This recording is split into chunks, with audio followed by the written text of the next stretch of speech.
kita, kenapa aku diciptakan ataupun diuji di dalam kemiskinan. Nak cerita pasal ujian miskin dan kaya.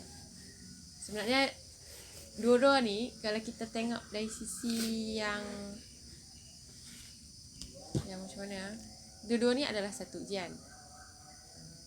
Jadi kemiskinan tu dan kekayaan tu diciptakan oleh Tuhan untuk melihat kebesaran Allah dalam penciptaan tu sendiri. Jadi apabila kita rasa boleh dapat lihat kemiskinan dan kekayaan tu, penciptaan kemiskinan dan kekayaan tu, kita akan rasa besar dengan kebesaran yang Allah boleh ciptakan kedua-duanya tu. Jadi kita akan bertauhid kepadanya. Bayangkan, kalau ada matahari, mesti ada bulan. Kalau ada siang, mesti ada malam. Jadi penciptaan kedua-duanya tu nampak dia punya kebesaran. Kita punya Tuhan dalam penciptaan dia. Jadi kat situ, hikmah Allah ciptakan kemiskinan dan kekayaan tu untuk kita bertauhid kat Allah. Tauhid tu apa? Tauhid tu adalah mengesahkan Allah, iaitu mengakui bahawasanya penciptaan alam ni ada orang yang cipta dia. Kewujudan alam ni ada orang yang cipta dia, iaitu Tuhan. Jadi setiap penciptaan kemiskinan dan kekayaan tu, dia membuka mata kita kat dunia ni ada Tuhan. Nampak tak? Faham tak? So Allah nak suruh kita bertauhid kat dia. Jadi kenapa Allah ciptakan nyamuk? Nyamuk kan suka gigit orang kan? Kenapa Allah ciptakan nyamuk walaupun dia suka gigit orang? Sebab Allah nak bagi tahu kat kita, ada di sebalik penciptaan tu ada pencipta. Jadi dia mengajar kita tauhid rububiyah, bahawasanya alam ni, isi alam dan isi langit itu ada pencipta dia. So kita kena kembali bertauhid kepada Allah. Nombor 2, hikmah kewujudan ataupun penciptaan kemiskinan dan kekayaan ni adalah untuk menjadikan orang miskin tu lebih sabar dalam dia memajukan diri dia sendiri. Berbalik kepada orang kaya pula, mereka pun kena uji juga. Kemiskinan dengan kekayaan ni adalah, kedua-dua ni adalah musibah. Musibah tu ujian ataupun orang panggil cabaran. Orang kaya pun kena uji juga. Dia diuji dengan bagaimana dia nak tetap bersyukur kepada Allah. Adakah dia bersyukur ataupun kufur nikmat. Orang kaya ni dia akan lebih menakutkan apabila dia diuji dengan kekayaan, tetapi kekayaan tu dia menyebabkan dia jauh daripada Allah. Maksudnya kan, Allah bagi dia banyak-banyak kaya sebab Allah nak bagi dia seksara triple, berganda-ganda. Itu dia punya cabaran untuk orang kaya. 2 cabaran. Satu kesyukuran, satu lagi kalau dia tak bersyukur, dia akan dapat lagi satu test, ujian, iaitu kekayaan yang menyebabkan dia jauh daripada Allah. Itu dia punya keburukan, 2 keburukan. Kalau satu keburukan, of course lah dia boleh makan macam-macam sebab dia kaya. Berbalik kepada orang miskin, dia punya kelebihan dia apa? Dia cepat senang sedar. Jadi dia akan cepat mengingati Tuhan dan dia akan menjadi lebih sabar. Okey, nombor 3, hikmah. Kenapa Allah jadikan kita miskin ataupun kaya? Supaya dia nak menjaga keseimbangan alam semesta. Siapa lagi yang lebih mengetahui kalau bukan Allah? Betul tak? Kalau tak ada siang, malam je 24 jam. Agak-agak bumi ni akan jadi apa? Dia akan jadi beku lah, sejuk, tak seimbang. Jadi kemiskinan dengan kekayaan tu dijadikan untuk menjaga, orang panggil apa?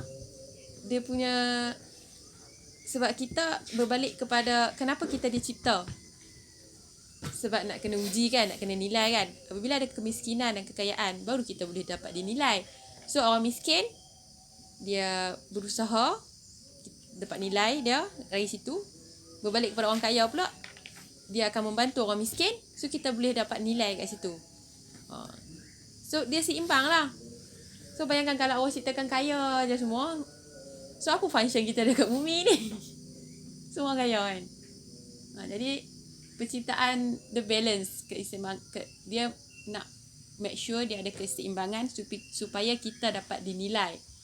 Dia berbalik kepada kenapa kita dicipta. Okay, nombor 4. Yang terakhir, hikmah dia untuk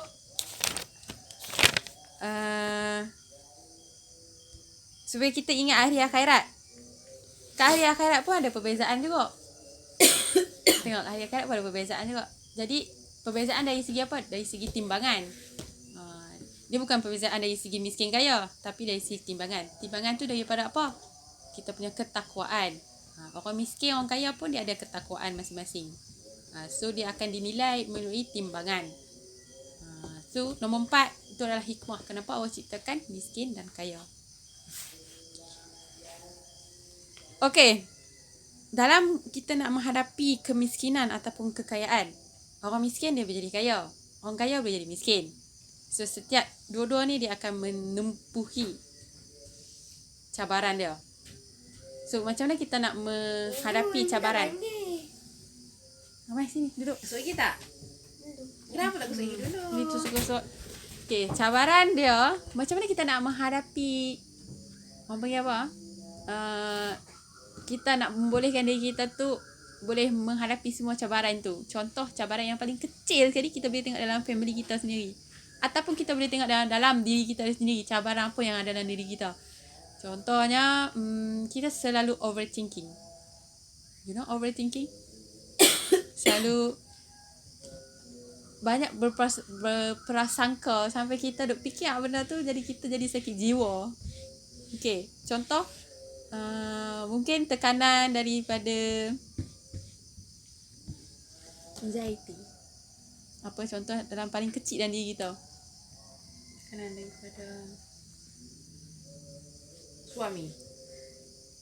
Mungkin suami yang suka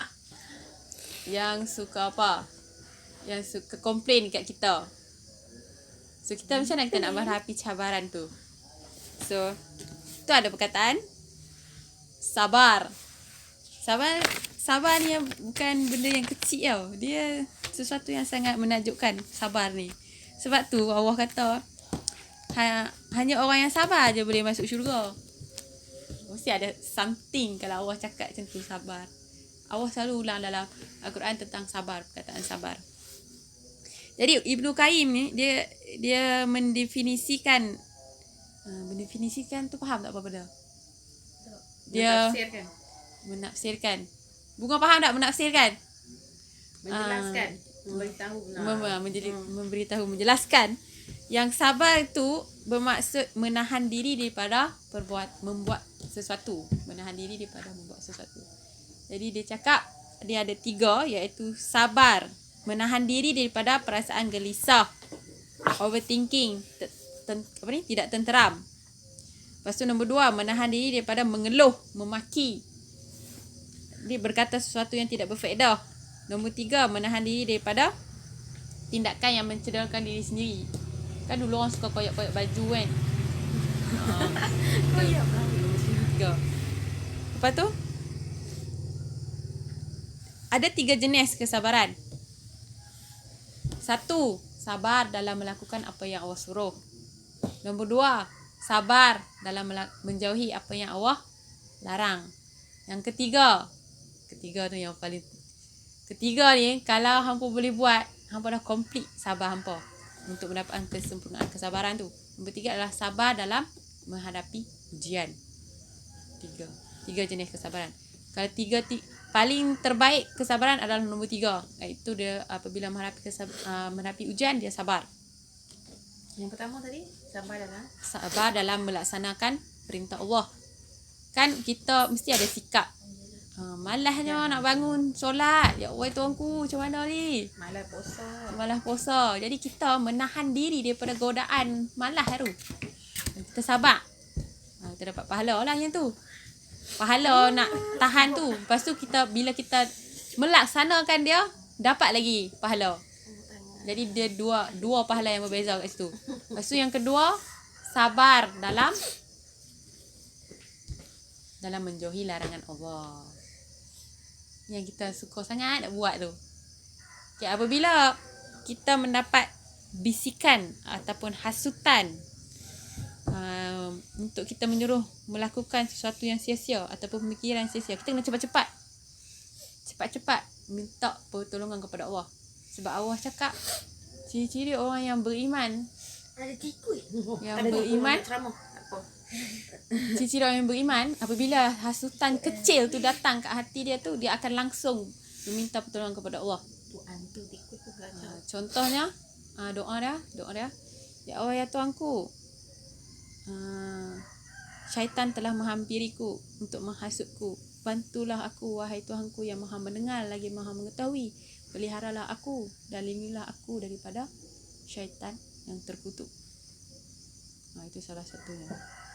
Kena ada puji-pujian sikit lah kat Allah. Janganlah direct sangat. Mesti kita nak minta izin daripada ibu lah. Kita akan bodek-bodek sikit kan. So perkataan tu kena adalah sikit. Janganlah sombong sangat dalam nak doa. Okay.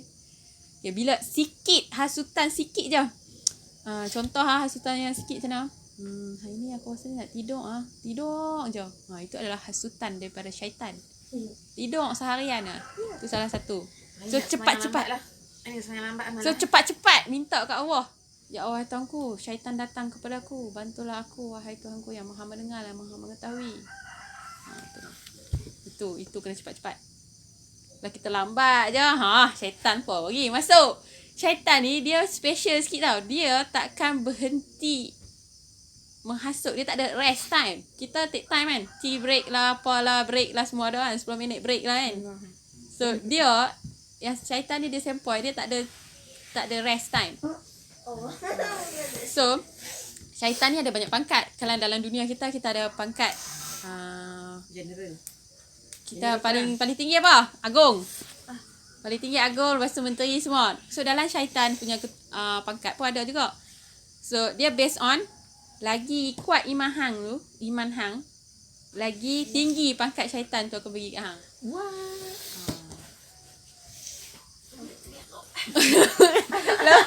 Lepas tu hampa jangan kata orang yang berilmu pengetahuan tinggi macam ulama ke ustaz-ustaz dia tak diuji kan. Depa diuji lagi kuat sebab yang datang kat depa tu adalah syaitan yang berpangkat general.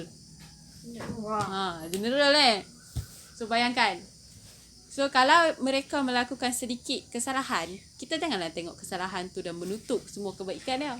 Kita ambil yang baik dia sajalah. So setiap orang tu dia ada kelemahan dan kelebihan.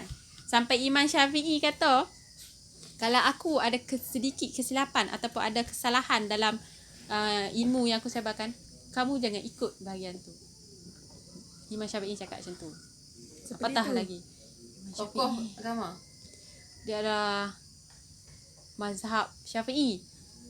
School of thought. Okay, lepas tu kesabaran yang terakhir adalah Apa ni? Yang paling famous. kesabaran dalam menghadapi ujian. Jadi macam mana kita nak menghadapi ujian tu? Setiap orang tu kita tak tahu kita tak boleh cakap, okay, aku hanya sabar boleh cakap ni, this is my limitation. Aku dah tak tahan dengan hang. Ini hang tak boleh dah cakap macam tu kat aku sabar aku ada limitation. So sebenarnya manusia dia tak tahu dia punya limitation kesabaran yang hanya Allah je yang tahu. Allah je yang boleh menetapkan sampai bila ujian tu akan diberikan. Dan hang tak boleh cakap this is my limitation. No. Sebenarnya Allah je yang tahu when your is limitation will end. Faham tak? Alun cakap bahasa Inggeris sebab Alun pun tak tahu kenapa Alun cakap bahasa Inggeris. Ya. Tiba-tiba aja. Okay. And then macam mana kita nak berjaya menghadapi limitation yang Allah akan stop kat kita. Sedangkan kita dah cakap, alamak aku dah tak tahan dah. Sebenarnya kita mampu, cuma kita kat situ dah orang panggil biasalah kan manusia. So macam mana kita nak go through kita punya limitation tu? Okay, para ulama kata, termasuk ulama tersohor Syekhul Islam Ibn Taymiyah dan anak murid dia sendiri Ibn Qayyim, dia kata ada satu zikir yang orang panggil memohon doa, memohon istighfar. Istighfar ni dia kalau hang buat betul-betul dia jadi hang akan nampak. Nak nangis pula.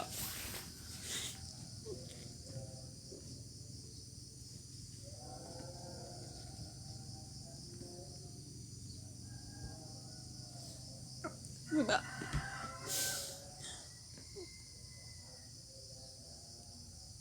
Istighfar ni dia akan kalau hang buat ni rasa gerun dah harapan kan akan berbalik kepada hang akan ingat balik, hang akan menyesal kenapa hang buat kesalahan tu.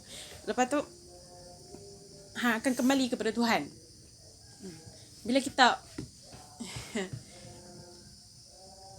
kita ingat, kita sedar yang kesilapan kita tu masa kita lalai. Sebab setiap orang dia ada ujian. Lepas tu ujian dia diberikan sebab dia nak mensucikan, membersihkan jiwa hang daripada kelalaian dan meningkatkan keimanan hang. Jadi hang diuji untuk meningkatkan keimanan. Jadi bila kita istighfar, kita akan ingat, kita akan kembali kepada Allah sebab kita akan ingat kita punya dosa. Jadi salah satu istighfar tu, kekuatan dia akan memberi kekuatan jiwa kepada hang. Lepas tu dia akan membuka jalan. Lepas tu dia akan memudahkan rezeki. Sebab Allah kata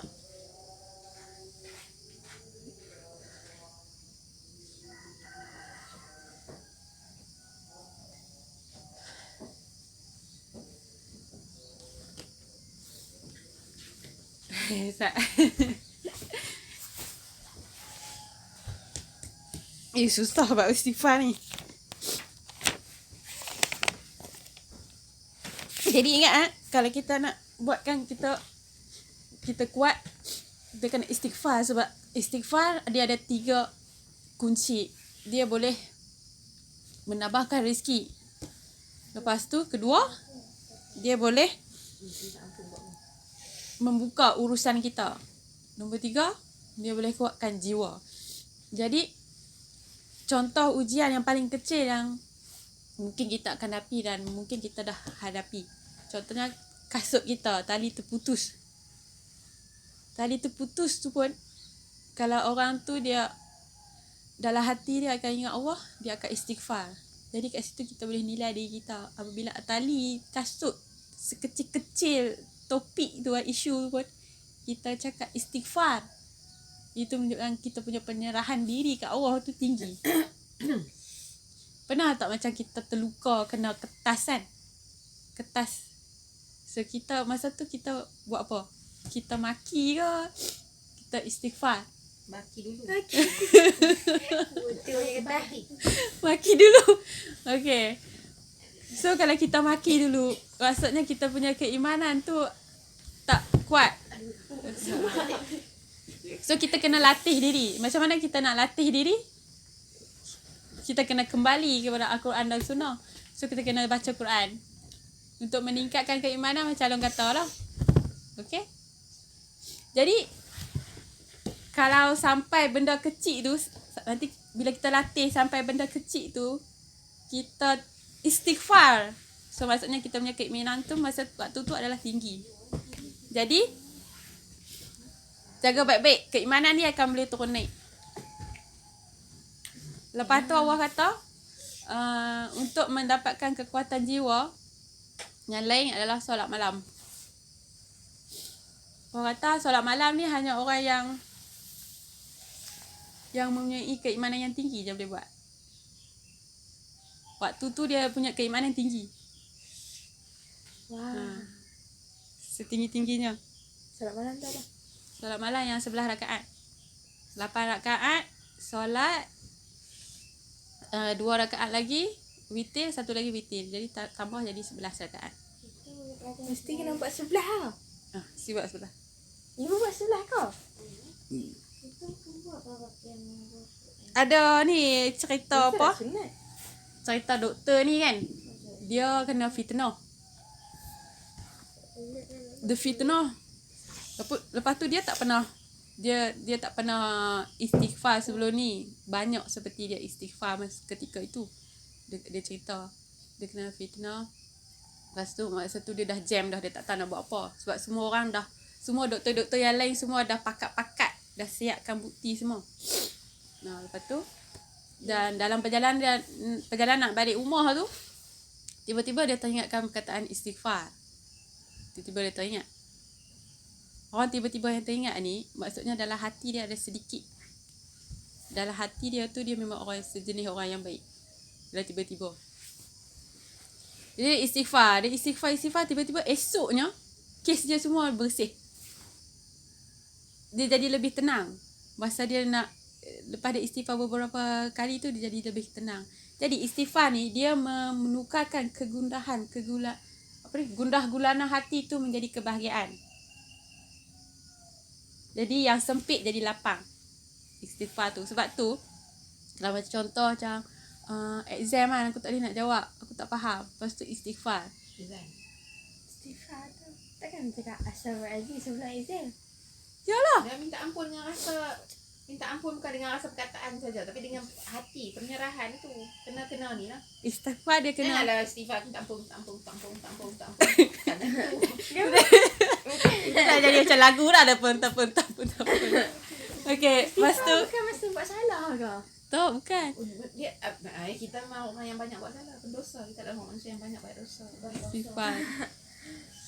Okay dah? Okay. Takkan sebelum tu istighfar berapa kali?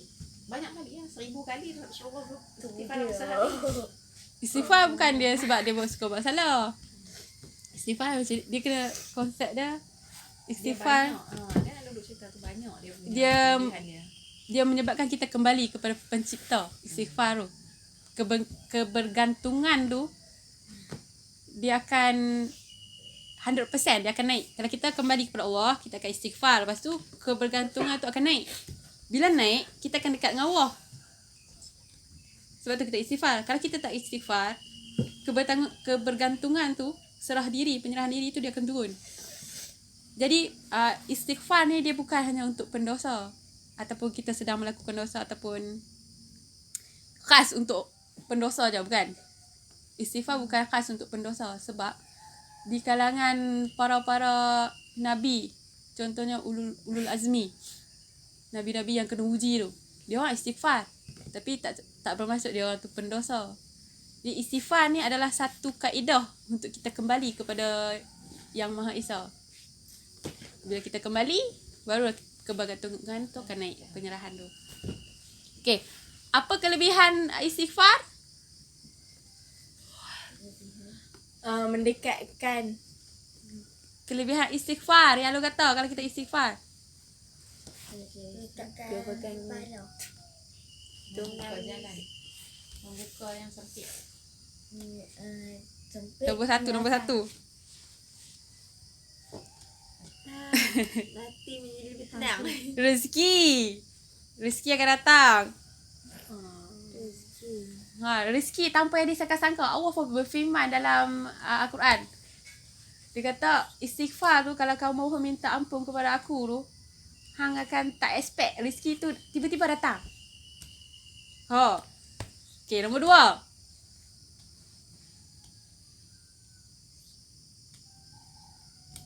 Baru tadi cakap tu, Widak cakap tadi.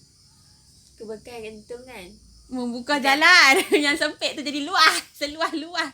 Awak cakap seluas langit dan bumi, awak kata. Tapi jangan tengok atas, luas langit dan bumi. Dia bukan. Dia metafora.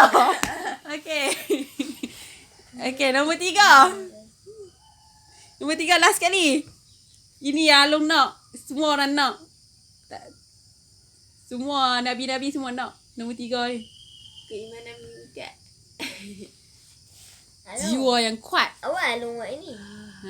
Jiwa yang kuat tu susah nak dapat. Nabi sendiri pun dia minta ampun sebab nak dapat jiwa yang kuat tu.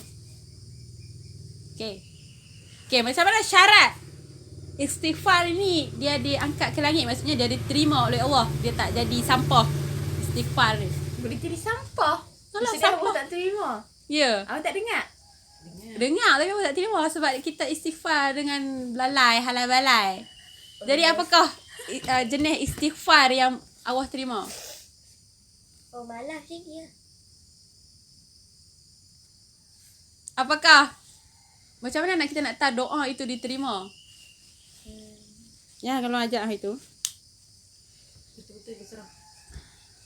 Kena ada feel.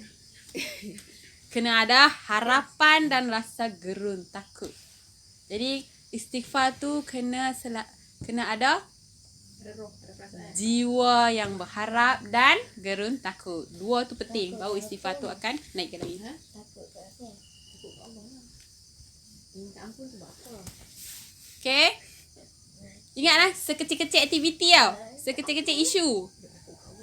Digores kertas istighfar. Jangan pergi maki pula. Train now. Jangan train waktu umur 60 susah. Okay? Okay, istighfar macam mana? Istighfar ada banyak jenis. Yang paling pendek, Astaghfirullahalazim. Tapi yang selalu dibuat oleh sahabat Nabi, Astaghfirullahalazim allazi la ilaha illa wal hayyul qayyum wa atubu ilaih. Maksud dia, ya Allah Tuhanku, ampunkanlah dosaku. Tidak ada Tuhan yang layak diibadati selain Engkau, yang maha hidup, yang berdiri sendiri. Betul? Aku bertaubat kepada Engkau. Okay? Aku memohon keampunan. Ya Allah Tuhanku, aku memohon keampunan kepada Engkau. Tidak ada Tuhan yang layak diibadati melainkan Engkau. Aku bertaubat kepada Engkau. Apa? Sebelum tu, Tuhan, ya Hayyul Qayyum, wahai Tuhanku yang hidup, yang berdiri dengan sendiri. Aku bertaubat kepada Engkau. Okay? Puji Allah, lepas tu minta ampun, lepas tu kata aku bertaubat kepada Engkau. Baca tu 1000 kali. Macam mana? Kat mana-mana saja. Astaghfirullahalazim. Tu paling pendek. Kalau Izan tak dapat Astaghfirullahalazim boleh dah. Tapi kena rasa harap dengan gerun lah. Tak boleh cincai-cincai je. Okay? Tapi train lah. Walaupun cincai pun tak apalah, train. Untuk permulaan tak apa, kita latih. Kat pasar ke, tengah basuh pinggan ke, tengah sapu sampah ke, tengah duk potong tebu ke, boleh je. Astaghfirullahalazim. Train now. Sebab kalau tak train now susah. Sebab dia mengambil masa bertahun-tahun untuk kita punya train, kita punya, especially our mindset. You know mindset? Okay, kita tutup dengan bacaan Subhanakallahumma wa bihamdika asyhadu an la ilaha illa anta astaghfiruka wa atubu ilaik. Kami